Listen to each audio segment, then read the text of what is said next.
Este 27 de septiembre del 2021 se cumplen 200 años de la consumación de la independencia de México. Es un evento histórico muy importante para nuestra nación, en el cual se pone fin a la guerra por la liberación del territorio de la Nueva España del dominio ibérico, iniciada 11 años atrás en aquel 16 de septiembre de 1810. En 1521 Hernán Cortés derrota al Imperio Mexica y toma la ciudad de México Tenochtitlan, concluyendo así la conquista oficial del territorio. Con el paso de los años se establece el virreinato de la Nueva España, teniendo como líder a un virrey establecido por el rey de España. Con el paso de los siglos, los exploradores españoles continúan descubriendo más y más territorios, tanto al sur como al norte de la América. Este proceso de exploración y de conquista que años atrás comenzó Cristóbal Colón, para finales del siglo XVI ya es una realidad.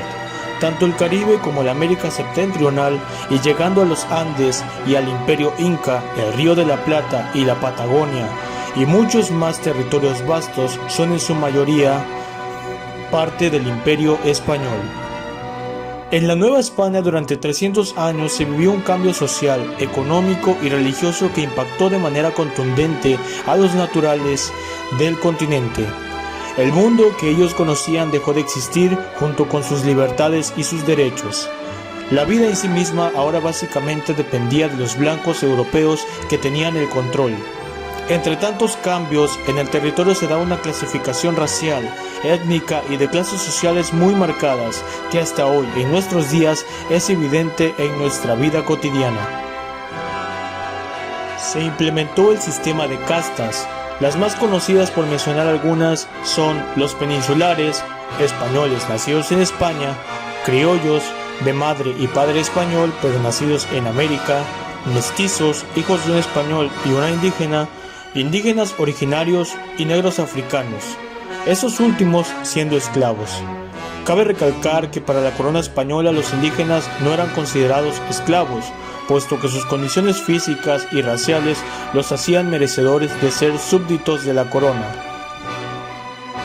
La Iglesia consideraba que los indígenas también eran hijos de Dios, e incluso se les adoctrinaba e inculcaba la fe católica por medio de la catequesis. A diferencia de los africanos, que directamente no eran considerados ni siquiera humanos, los tachaban de malditos por su color de piel y los consideraban como bárbaros o similares a simios. Los tenían en condiciones como si fueran animales. En la Nueva España siempre había una casta más inferior a la otra y cada vez con menos derechos que la anterior. Los criollos, hijos de españoles nacidos en América, eran la clase social más importante después de los peninsulares y tenían acceso a la educación y el conocimiento. Fueron estos los que a principios del siglo XIX empezaron a cuestionar el sistema establecido, principalmente porque querían tener los mismos derechos que los españoles.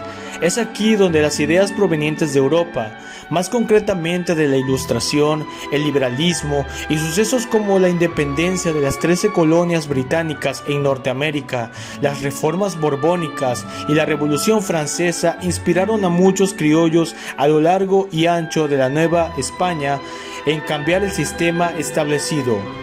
El detonante que causó el desacuerdo entre los criollos fueron primero, que las reformas borbónicas centralizaban aún más el poder peninsular y aumentaron los tributos por parte de las provincias, suprimieron más los derechos de los americanos en favor de los europeos y la abdicación del rey Carlos IV y su hijo Fernando VII del trono español en favor de Napoleón Bonaparte y su hermano José Bonaparte. Básicamente, a principios del siglo XIX, España estaba en graves problemas sociales y políticos, y los novohispanos entendieron que cada vez más sus derechos y privilegios iban a ser menores.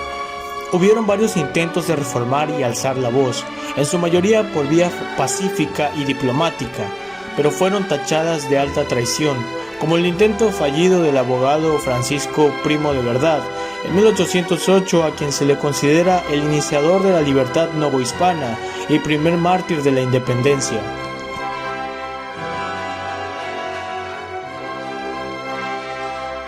La única manera de hacer un cambio era a través de una revolución armada, y eso lo entendieron bien todos aquellos que querían hacer algo al respecto. La madrugada del 16 de septiembre de 1810, el cura Miguel Hidalgo, el más importante teólogo e intelectual religioso de la zona del Bajío, un hombre orientado más a las ideas liberales de los jesuitas, en compañía de otros conocidos personajes de la historia de México como Ignacio Allende y Juan Aldama, capitanes respetados dentro del ejército realista, entre otros, se levantaron en armas. Luego de que se descubriera la conspiración, teniendo que adelantar la fecha que estaba establecida para octubre, iniciando en septiembre con el grito en el pueblo de Dolores. El ejército de Hidalgo era en su mayoría compuesto por indígenas, esclavos, criollos, algunos soldados desertores del ejército realista y en su mayoría gente de trabajo, hartos de la opresión española. Este conjunto de personas fue nombrado el ejército insurgente, el ejército de la insurrección. La población solo necesitaba un impulso, un detonante para explotar y levantarse en armas. Los criollos buscaban más derechos para ellos. Según algunas fuentes, no todos buscaban el bienestar del pueblo, sino de ellos mismos. Algunos más afirmaban que de los insurgentes, Hidalgo era el más humano, en parte por su condición de cura, lo que le permitía mayor cercanía con el pueblo y veía sus carencias. Hablaba latín, castellano y otros idiomas, pero al mismo tiempo también hablaba náhuatl, otomí y otras lenguas, como sus feligreses. Podríamos decir incluso que Hidalgo sería un ejemplo del populismo en nuestros tiempos, pero las circunstancias se dieron de tal manera que el impacto mediático fue tal que este evento desencadenó la lucha por la independencia.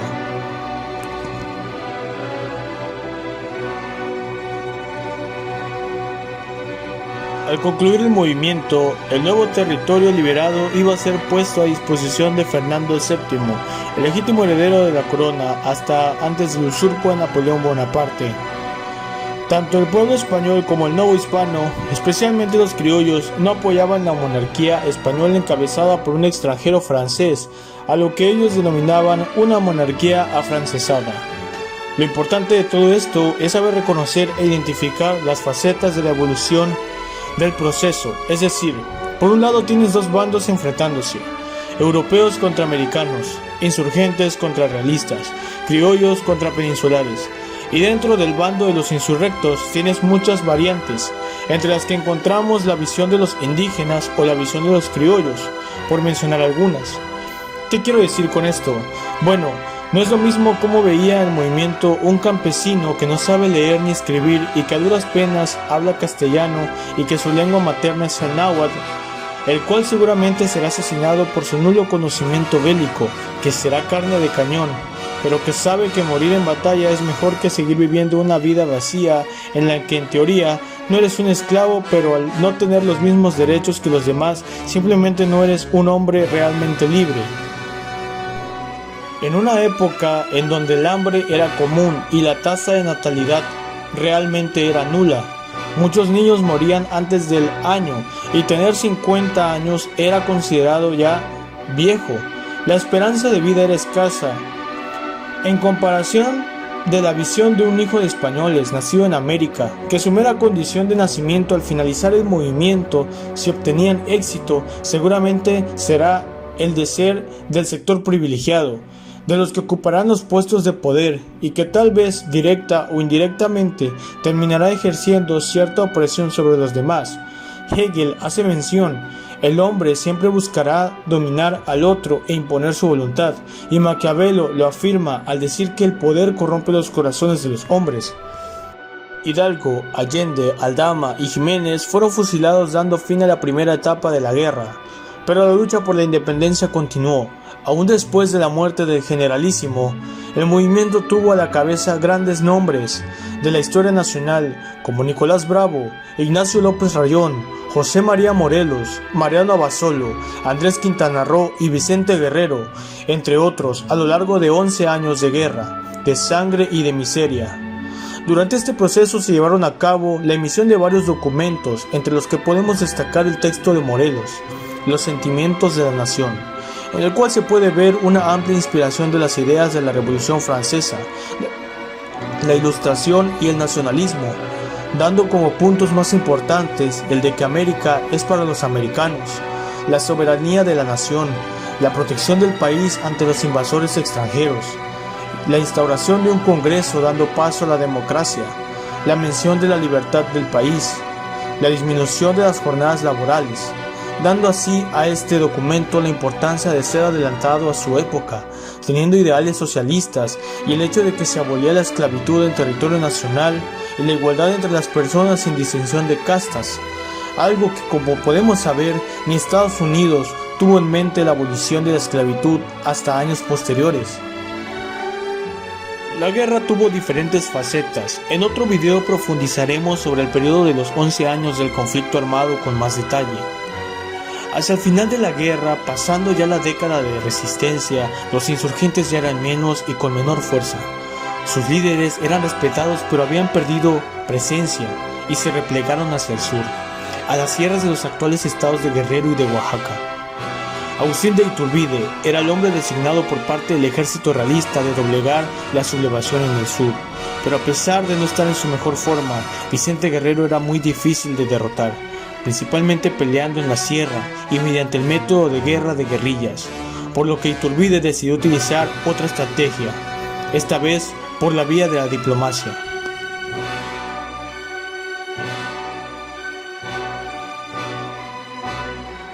Agustín de Iturbide era un importante militar realista, hijo de españoles y perteneciente a una de las familias mejor acomodadas y más acaudaladas de la zona de Valladolid. Nacido en Nueva España y pertenecía a la casta de los criollos, pariente lejano de Hidalgo, el cual lo invitó en varias ocasiones a pertenecer al movimiento insurgente, pero Iturbide se negó porque rechazaba las formas y métodos de los insurrectos, aunque compartía el mismo deseo de autonomía o independencia. Rechazaba la forma violenta y sangrienta en que se llevaban a cabo la toma de los pueblos y las ciudades, y fue, junto a Félix María Calleja, uno de los militares realistas más difíciles de vencer en batalla. Siendo un líder nato y un estratega, se batió en guerra con su paisano José María Morelos y con Vicente Guerrero en múltiples ocasiones, y por sus hazañas se ganó el sobrenombre de El Dragón de Hierro. En 1816 dejó su vida de militar para dedicarse al sedentarismo, después de ser derrotado en una batalla por Ignacio López Rayón, puesto que se le acusaba de tráfico de influencias, malversación de fondos y abuso de autoridad. Entonces decidió alejarse de la batalla. Sin embargo, tiempo después fue absuelto de los cargos, pero prefirió el retiro. En 1820, el virrey Apodaca lo llama para hacer frente a Vicente Guerrero. Iturbide tenía en claro ya, después de varios años de meditación, que quería la independencia. Inició una campaña diplomática a través de cartas con Vicente Guerrero para poder llegar a un acuerdo. Este hecho duró meses.